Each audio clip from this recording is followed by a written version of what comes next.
Magtiayon sa Santa Cruz, Davao del Sur nga dunay negosyong balot. Gipamusil sa ilang customer tungod lang sa sinsilyo. Ani ang detalye.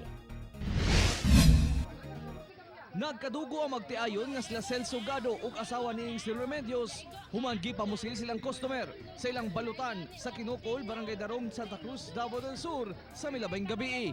Si Celso naigo sa agtang apan luwas na kini, samtang si Remedios dunay igo usab sa lawas kinsa ginatambalan pa karon sa ospital.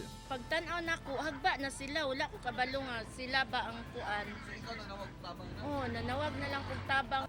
Nagkalali sa mga biktima og sospek kinsa ila raw sab customer og balot tungod lang sa sinsilyo. Milakaw kuno ang sospek apan mibalik kini ug didto na sila gipaulanan og bala. Igo sa lalaki din hi. Ang babae sa tutoy daw, wala pa nakuha ang kuan. Bala. Ang sinsilyo lagi daw ang giawayan, mauraman. Gibalikan sila. Oh, gibalikan, giingnan sila nga balik lang mi. Unya wa sila kakuan. Ibalik jud di ay nagdalag pusil. Ginapangita pa sa kapulisan ang sospek kinsa posibleng magatubang og kasong frustrated murder. Ongoing pa yung investigation natin, so wala pa kami hindi pa namin alam yung motive. Kauban si Melchor Awing sa kamera. Ako, si Real Soroche para sa One Mindanao.